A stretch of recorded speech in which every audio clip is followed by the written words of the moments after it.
Assalamualaikum warahmatullahi wabarakatuh. Kita jumpa lagi pada video yang seterusnya berkaitan dengan penyelesaian segitiga tingkatan 4, standard kandungan petua sains, standard pembelajaran menentukan kewujudan kes berambiguiti, suatu segitiga dan seterusnya mengenal pasti syarat-syarat kewujudan kes tersebut. Dan ini berada pada TP2 yang di mana anda perlu mempamerkan kefahaman tentang petua sains dan petua kosinus. Okey, so sekarang kita akan tengok menentukan kes berambiguiti. Macam mana kita nak menentukan kes ambiguity ni kelas.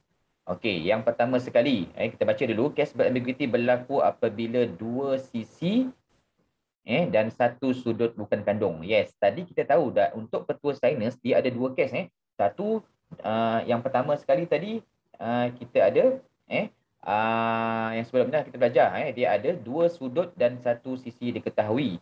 Okey, tetapi untuk kes berambiguity dia hanya berlaku apabila dua sisi dan satu sudut bukan kandung diberi, diketahui.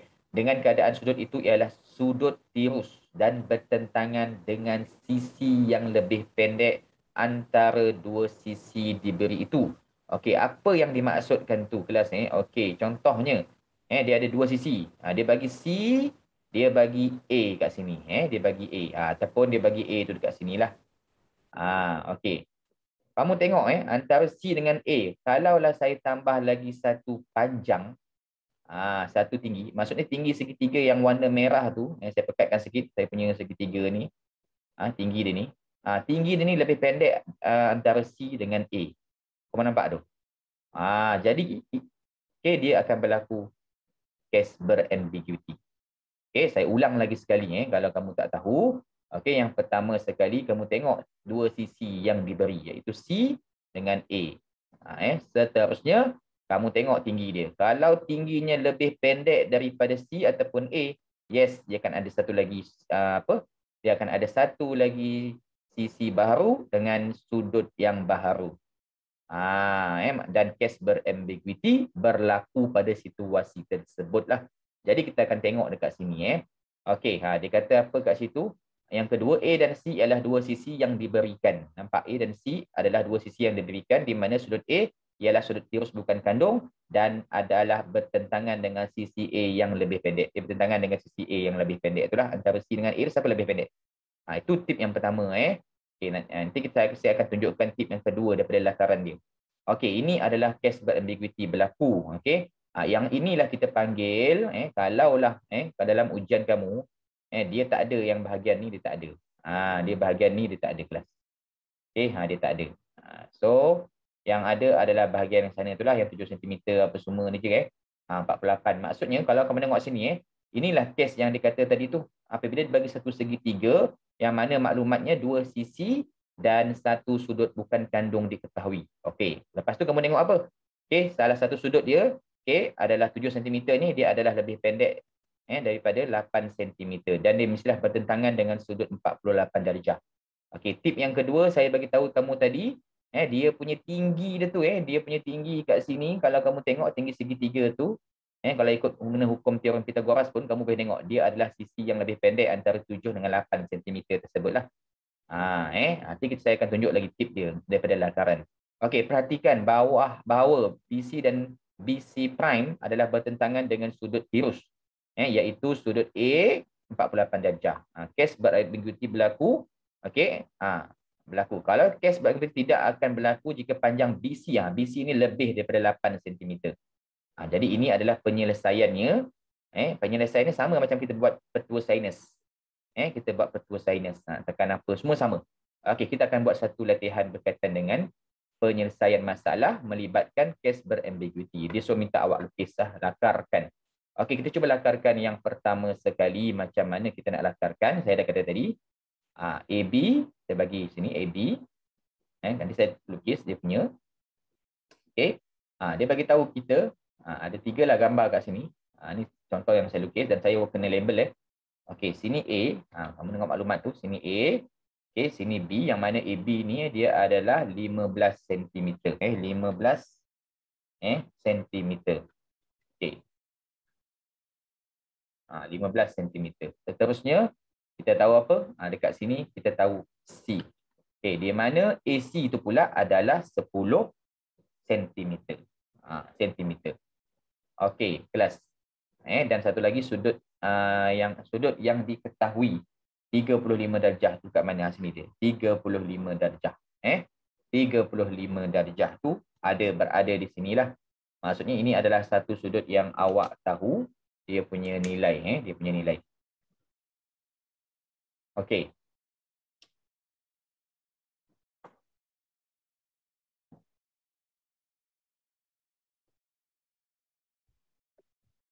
Okey, kita teruskan tadi. Ini tadi kita dah tahu 35 darjah, 35 darjah. So kita akan selesaikan soalan ni.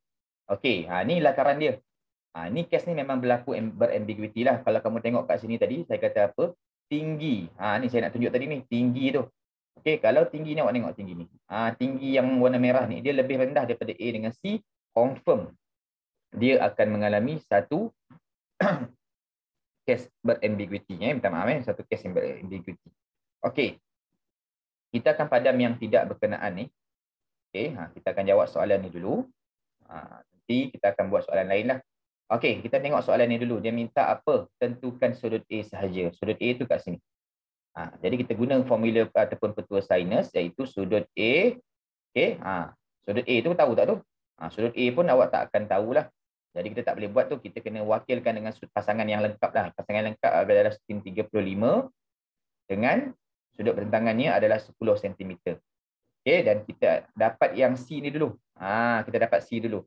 Iaitu C itu apa? Sin C huruf besar dan 15 cm. Okey, jadi kita akan buat darab silang macam biasa. Okey, 15 tu akan pergi sinilah. 15 sin 35 darjah over 10 sama dengan sin C. Nanti kita akan tekan shift sin saja untuk kita dapat berapa darjah di sini. Okey, kita tengok pada kalkulator tersebut, kita akan tekan dia.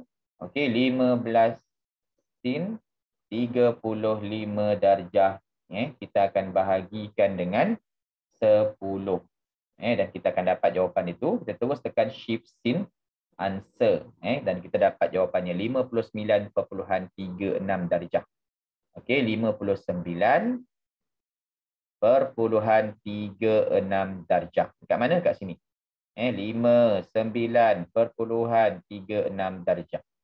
Okey, dan macam mana kita nak dapat yang A tu? Kita tahulah satu segitiga bernilai 180 darjah. Okey.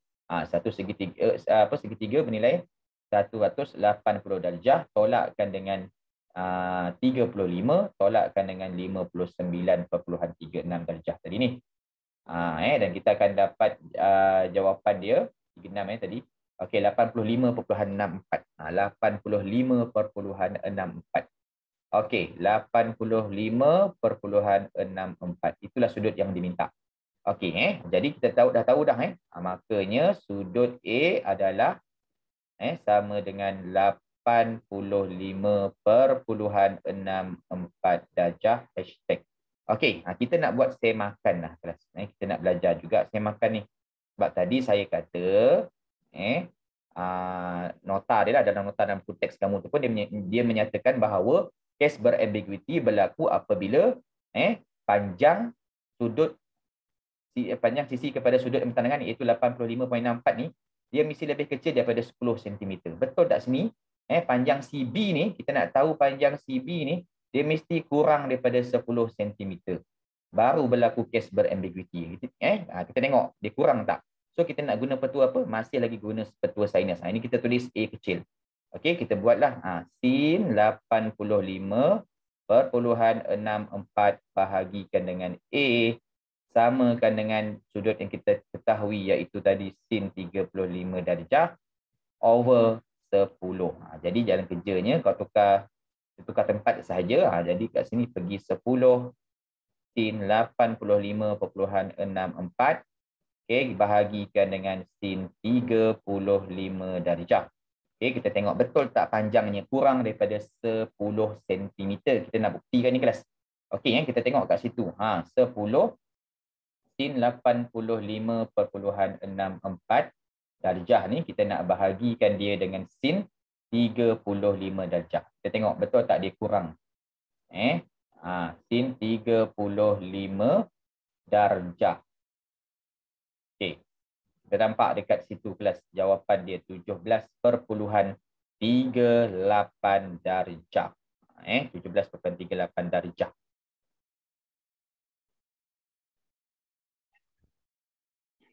Kat situ sudut tu kita tulis dia sebagai berapa? 17.38.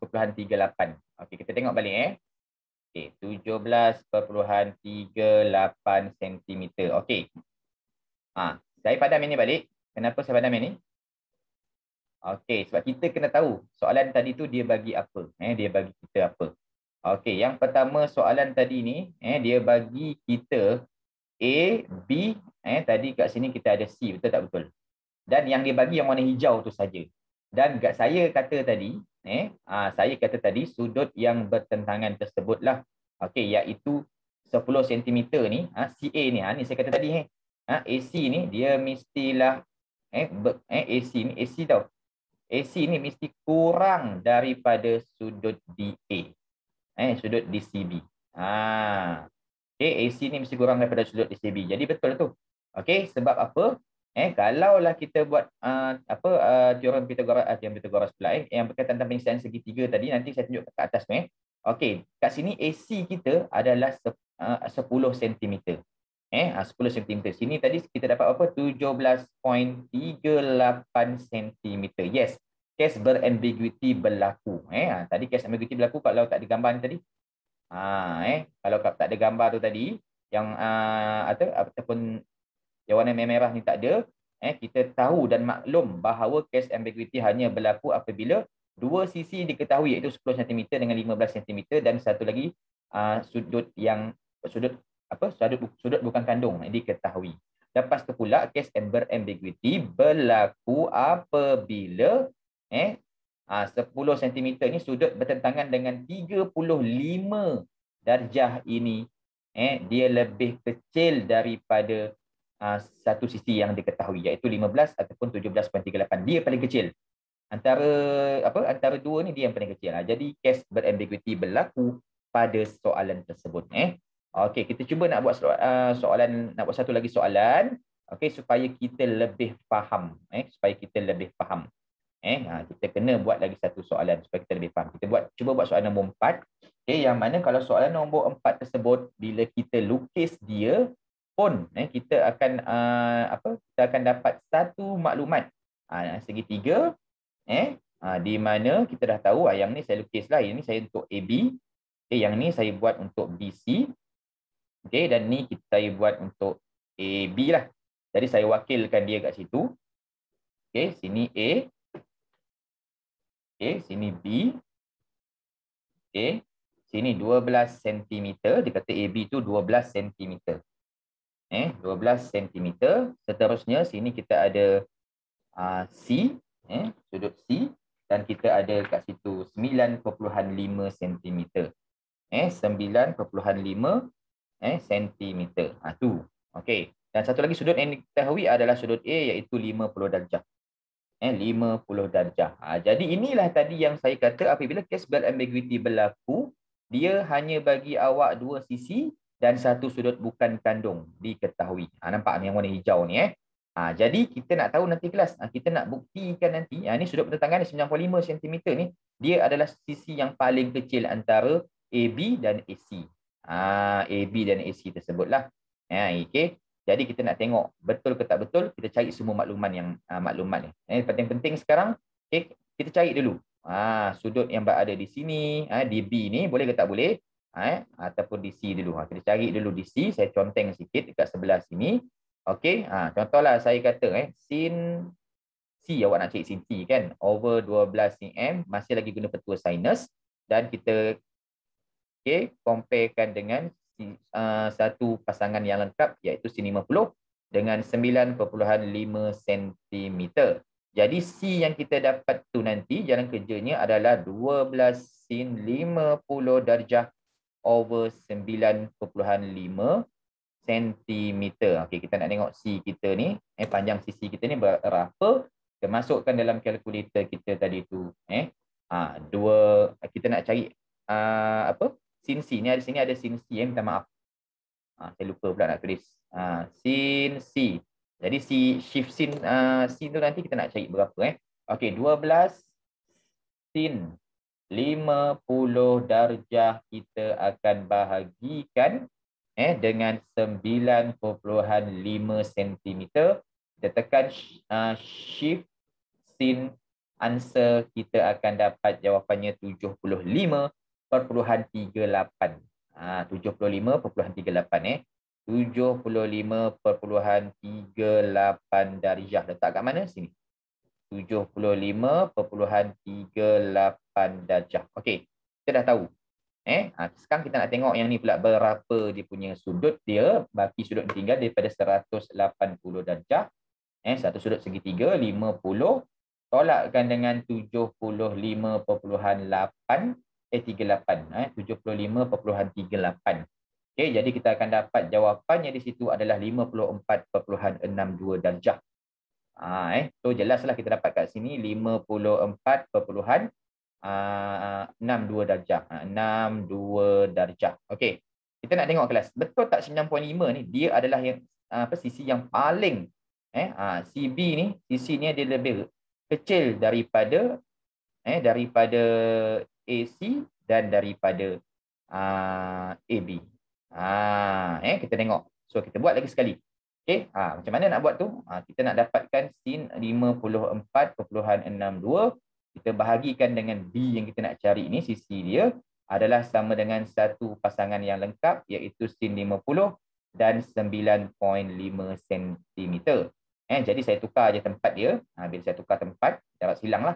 Dia menyatakan dapat 9.5 sin 74.62 bahagikan dengan sin 50. B tu dah duduk kat sini. So kita tekan calculator untuk kita dapat panjang sisi bagi B tu. Betul tak dia antara tiga sisi tu dia yang paling pendek. CB ni yang paling pendek. Jadi kita tengok 9.5 sin 74.62. Okey, kita akan bahagikan dengan sin 50. Kita akan dapat sin 50 tak tutup. Okey, 11.96. Okey, jadi B kita ni adalah 11.96. Okey, kamu nampak kat situ ini B kita dah tahu dah 11.96. Jadi kalau saya buat kat sini, CB ni dia adalah 9.5. Nampak kelas? Sebab dia kata apa, sudut yang bertentangan ni dengan sudut bukan kandung yang diketahui yang dibagi tadi tu. Okey, dia adalah yang paling rendah daripada dua sisi yang lain. Tengok AC pula, dia adalah 11.96 dan AB dia paling panjang iaitu 12 cm. Dia memang macam ni. So case berambiguity berlaku pada soalan ini. Kelas Jadi cikgu rasa cukup untuk case berambiguity, yang mana kebanyakan case berambiguity yang pertama sekali dalam satu segitiga dia hanya bagi 3 maklumat dia iaitu 2 sisi dan satu sudut bukan kandung diketahui, diberi. Dan seterusnya kamu boleh tengok juga daripada tinggi dia. Tinggi dia, kalau kita buat tinggi dia ni, petua lain dia, tinggi dia ni lebih kecil daripada semua sisi yang ada. So memang case berambiguity akan berlaku lah. Satu lagi maklumat yang saya tulis kat sini ni, okey, sudut ataupun sudut bertentangan dengan sisi dia ni, sisi dia ni mestilah yang paling kecil antara dua sisi lain tu antara dua sisi yang bersebelahan dengan dia. Okey, itu saja untuk case berambiguity. InsyaAllah kita akan jumpa lagi untuk petua cosinus pada video seterusnya. Okey, Assalamualaikum warahmatullahi wabarakatuh.